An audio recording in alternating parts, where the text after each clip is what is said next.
മരണമെന്ന വരണമാല്യമണിഞ്ഞ് മണികർണികയുടെ വിരിമാറിൽ അലിയുന്നവർ. ഒരു നിമിഷം മനസ്സ് നിശ്ചലമാകുന്ന മണികർണിക കാശിയുടെ ഹൃദയം തേടിയുള്ള യാത്ര. ഞാനെന്നും എൻ്റേതെന്നുമുള്ള ചിന്തയെ കീറിമുറിക്കുന്ന കാഴ്ച. കാശി വിശ്വനാഥ ക്ഷേത്രത്തിലേക്കുള്ള ഇടുങ്ങിയ വഴിയോരങ്ങളിൽ മരണത്തെ സ്വയം വരിക്കാൻ തയ്യാറായി ഭക്ഷണം പോലും ഉപേക്ഷിച്ച് കാത്തിരിക്കുന്ന ശിവഭക്തർ. എല്ലാം ശിവമയം. അവരുടെ ക്ഷീണിതമായ കണ്ണുകളിലെ പ്രകാശം ഒരു നിമിഷം നമ്മളെ ശിവനിലേക്ക് എത്തിക്കും. മഹാദേവനിലുള്ള അവരുടെ വിശ്വാസത്തിൽ നമ്മൾ ഇല്ലാതാകുന്ന അവസ്ഥ. ഞാനൊന്നുമല്ല എന്ന തിരിച്ചറിവ്.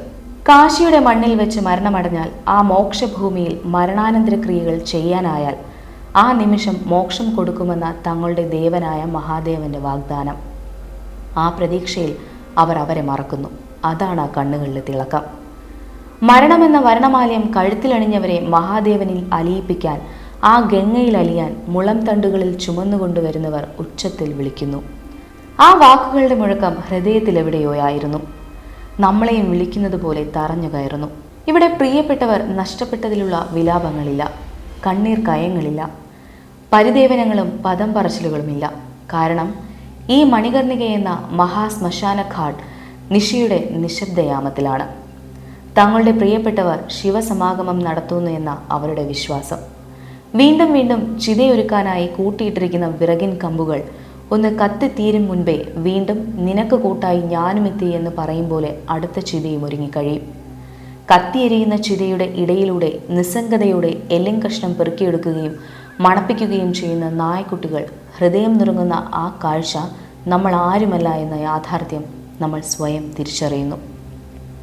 കത്തിത്തീർന്ന ചിതകളിൽ ചവിട്ടിയും ചവിട്ടാതെയും അതിസൂക്ഷ്മതയോടെ ഒറ്റയടി വെച്ച് വീണ്ടും വീണ്ടും അടുത്ത ചിതയൊരുക്കുമ്പോൾ, വലിയ വിറകിൻ മുട്ടികൾ കൊണ്ടിടുമ്പോൾ, ചിതകളിൽ നിന്ന് പൂത്തിരി കത്തും പോലെ ഉയരുന്ന ഭസ്മധൂളികളാലും മനുഷ്യഗന്ധത്താലും മനസ്സ് നീറി വീണ്ടും ഒന്ന് തിരിഞ്ഞു നോക്കാനാവാതെ നടന്നു നീങ്ങുമ്പോൾ, സദാ വാചാലയായ എന്നിലെ ഞാൻ മൗനത്തിൻ്റെ വാൽമീകത്തിനുള്ളിൽ തനിയെ ഒളിച്ചിരുന്നുവോ?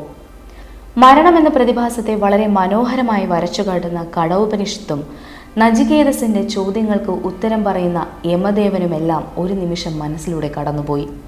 ചുട്ടുകൊള്ളുന്ന ആ തീജ്വാലകൾക്ക് ചൂടുണ്ടായിരുന്നില്ല, ഹൃദയഗ്രന്ഥിയിലേക്ക് അരിച്ചിറങ്ങുന്ന തണുപ്പ് മാത്രം.